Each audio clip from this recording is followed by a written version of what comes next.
Sebelum memulai pembahasan mengenai Kerajaan Larantuka, perlu diketahui bahwa video ini dibuat berdasarkan referensi dari berbagai macam sumber yang sudah dipublikasikan secara umum, serta analisa berdasarkan peristiwa-peristiwa sejarah terkait pada periode tersebut.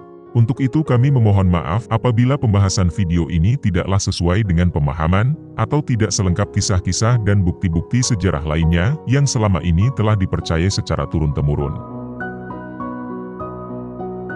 Larantuka, saat ini merupakan nama dari sebuah kecamatan di Provinsi Nusa Tenggara Timur, dan merupakan ibu kota dari Kabupaten Flores Timur. Pada abad 16, disinilah tempat berdirinya sebuah kerajaan Katolik pertama, dan terbesar yang pernah ada di Nusantara, yang bernama Kerajaan Larantuka. Dalam kisahnya, Kerajaan Larantuka pertama kali diyakini berdiri sejak abad 13, dengan nama awal Kerajaan Atajawa. Sementara kawasan kerajaannya dikenal dengan nama Nusa Dipa, atau Nusa Nipa, bahasa Sanskerta yang berarti Pulau Ular atau Pulau Naga. Nama ini sesuai dengan bentuk geografis Flores yang memang menyerupai bentuk ular. Nama Flores sendiri diberikan oleh SM Cabot, yang menyebut daerah ini sebagai Cabo de Flores, yang berarti Tanjung Bunga. Nama Flores kemudian dipakai secara resmi sejak tahun 1636, oleh Gubernur Jenderal Hindia Belanda, Hendrik Brouwer. Pada awalnya tidak ada bentuk pemerintahan yang tertata dengan baik di Flores. Masyarakatnya terbagi dalam kelompok-kelompok kekerabatan atau klan, baik itu yang merupakan penduduk asli Flores, maupun kelompok para pendatang dari wilayah sekitar. Kelompok-kelompok ini konon kerap bertikai antara satu dengan yang lain, memperebutkan wilayah kekuasaan mereka. Lambat laun, beberapa klan mulai saling bergabung membentuk kelompok besar, yang pada akhirnya membentuk kerajaan-kerajaan kecil di Flores, termasuk Atajawa. Kerajaan Atajawa didirikan oleh pasangan suami istri, Pati Golo Arakian dan Watowele, setidaknya pada akhir abad 13 atau awal abad 14. Pati Golo Arakian adalah seorang putra bangsawan Timor dari kerajaan Wehali atau Wehale, yang lahir dari seorang ibu berdarah Jawa. Sementara Watowele adalah seorang perempuan asli Flores, keturunan Ile Jadi, yang sangat dihormati dan dikeramatkan oleh masyarakat setempat sebagai leluhur penduduk Flores. Pada abad 14, Kerajaan Majapahit melebarkan sayap kekuasaannya ke wilayah Nusa Tenggara, dengan menaklukkan kerajaan-kerajaan yang ada di sana, termasuk Kerajaan Atajawa. Hal ini sesuai dengan yang tertulis dalam Kitab Negara Kertagama, yang menyebut wilayah Flores dengan nama Galiao, dan rajanya bernama Lewonama.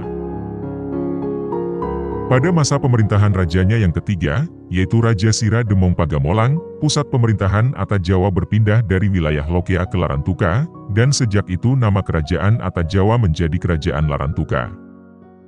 Sistem kepemerintahannya mulai beralih dari sistem tradisional ke sistem tata kelola pemerintahan kerajaan, dengan mengadopsi sistem kerajaan Majapahit yang bergaya Hindu-Buddha. Dalam sistem kepemerintahan ini, seorang raja dibantu oleh Pou Sukulema dan Kakang Lewopulo, di mana Pou Sukulema, atau Empu yang lima adalah Dewan Penasihat Raja, dan Kakang adalah sebutan bagi raja-raja kecil di bawah kepemerintahan Larantuka, yang masing-masing memimpin wilayahnya secara otonom. Selepas wafatnya Raja Hayam Wuruk dan Patih Gajah Mada, kekuatan Majapahit perlahan mulai melemah. Hal ini membuat kerajaan Larantuka akhirnya menjadi sebuah kerajaan independen yang berkuasa penuh atas wilayah Flores Timur.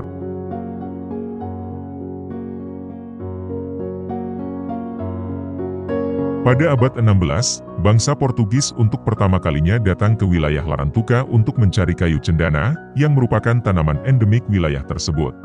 Hubungan perdagangan ini kemudian berlanjut pada pendirian tempat-tempat pemukiman Portugis.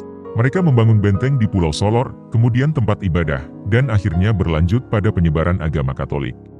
Penyebaran agama Katolik pada awalnya dilakukan oleh 4 orang padri Ordo Dominikan, yang didatangkan bangsa Portugis dari wilayah Malaka, yang merupakan pusat perniagaan mereka di Asia Tenggara.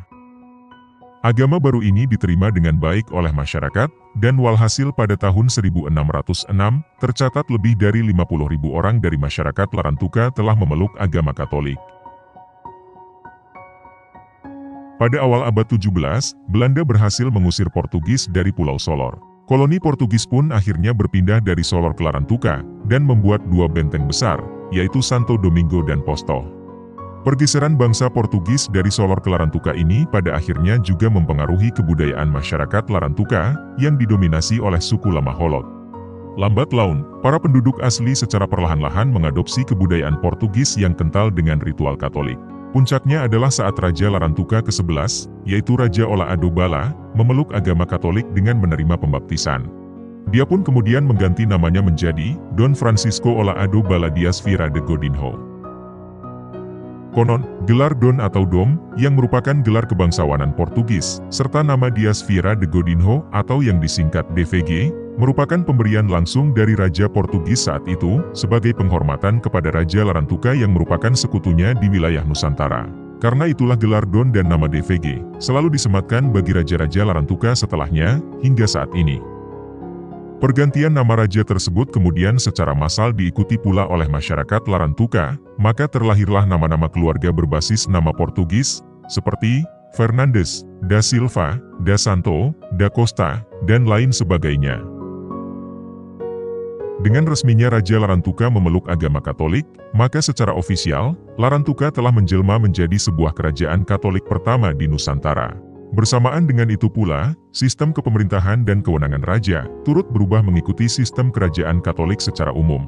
Raja tidak saja menjadi kepala pemerintah, namun juga sekaligus menjadi pemimpin agama Katolik di wilayah tersebut, termasuk mengatur kegiatan-kegiatan keagamaan Katolik yang bersifat sakral, serta mendorong masyarakatnya menjadi masyarakat yang religius. Salah satu contoh adalah beliau menitahkan masyarakat Larantuka untuk berdoa rosario pada setiap sore hari. Selanjutnya pada tahun 1886, Raja Don Lorenzo Usineno II DVG menobatkan Bunda Maria sebagai Ratu Kerajaan Larantuka. Maka sejak saat itu Larantuka disebut juga sebagai Kota Reinha, atau Kota Ratu, atau Kota Maria, dan juga sekaligus menempatkan pengabdian kepada Bunda Maria, atau yang mereka sebut dengan nama Tuan Ma, sebagai sentral bagi kehidupan masyarakat.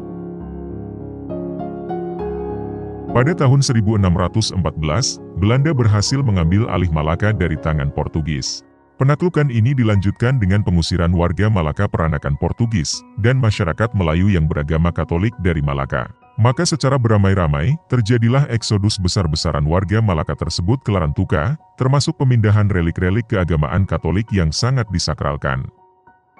Migrasi besar-besaran ini semakin memperkukuh Larantuka sebagai tempat berseminya agama Katolik, bahkan Larantuka pun dijuluki sebagai Serambi Vatikan.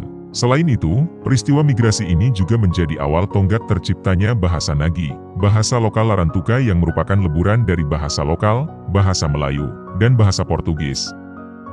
Di sisi lain, percampuran antara bangsa Portugis dengan penduduk, serta dengan pendatang dari Malaka, tidak hanya sebatas kebudayaan dan bahasa saja. Dengan berjalannya waktu, terjadi pula perkawinan silang antar ras yang melahirkan generasi baru yang disebut dengan orang Topas atau orang Bidau, yang berarti orang Portugis hitam, atau juga yang disebut Larantuqueiros, atau orang-orang Larantuka. Perselisihan antara Belanda dan Portugis semakin memanas di wilayah Nusa Tenggara. Berbagai cara dilakukan oleh Belanda untuk memperlemah posisi Portugis di Larantuka, termasuk menghasut kerajaan-kerajaan sekitar, berikut para pedagang Makassar Bugis untuk memerangi Portugis. Dan akhirnya pada 9 November 1749, pihak Portugis yang didukung oleh kerajaan Larantuka dan orang Topas, menyerang benteng Belanda di Penfui, wilayah sekitar Kupang. Pertempuran berdarah tersebut berakhir dengan terciptanya garis batas wilayah kekuasaan antara Belanda dan Portugis, yang akhirnya menjadi tapal batas modern antara wilayah Timor Barat dan Timor Timur, atau negara Timor Leste saat ini. Seiring berjalannya waktu, kekuatan Portugis di Larantuka semakin melemah, terutama setelah terjadinya pemberontakan orang Topas yang berbalik melawan bangsa Portugis. Situasi ini dimanfaatkan oleh pemerintah kolonial Hindia Belanda untuk menyerang Larantuka. Akhirnya pada tanggal 20 April 1859, Portugis menyerah dan melepaskan wilayah Flores, termasuk Larantuka, kepada pihak kolonial Belanda. Bangsa Portugis pergi meninggalkan Larantuka menuju Timor Timur, dan tidak pernah kembali lagi ke Larantuka. Memasuki abad ke-20, secara resmi kepemerintahan kerajaan Larantuka berakhir saat Belanda menghapus status kerajaan Larantuka dengan menempatkan seorang gubernur Belanda untuk memerintah di sana. Bahkan pada tahun 1904, Belanda pun membuang Raja Don Lorenzo II DVG ke Yogyakarta karena beliau dianggap tidak patuh terhadap Belanda. Setelah Raja Don Lorenzo II DVG wafat pada tahun 1910, pihak kolonial Belanda secara berkesinambungan mengangkat raja di Larantuka, yang hanya berfungsi sebagai simbol tanpa kuasa. Dan pada akhirnya, tidak ada lagi raja yang diangkat secara resmi setelah Don Lorenzo III DVG wafat pada tahun 1962, yang menjabat sebagai raja sejak tahun 1937. Saat ini, meski status raja dan kerajaan Larantuka sudah sirna, namun para keturunan kerajaan masih tetap mempertahankan tradisi dan ritual keagamaan Katolik yang selama ratusan tahun tetap terjaga di Larantuka. Bahkan keturunan Raja Larantuka, yang saat ini pada dinasti ke-22, tetap menggunakan gelar dan nama yang selama ini diberikan secara turun-temurun. Don Andreas Martinus DVG, yang mana beliau tidak saja berfungsi sebagai pemuka masyarakat, namun juga sebagai pemimpin umat Katolik di Flores, dan penjaga iman umat Katolik khususnya di Larantuka.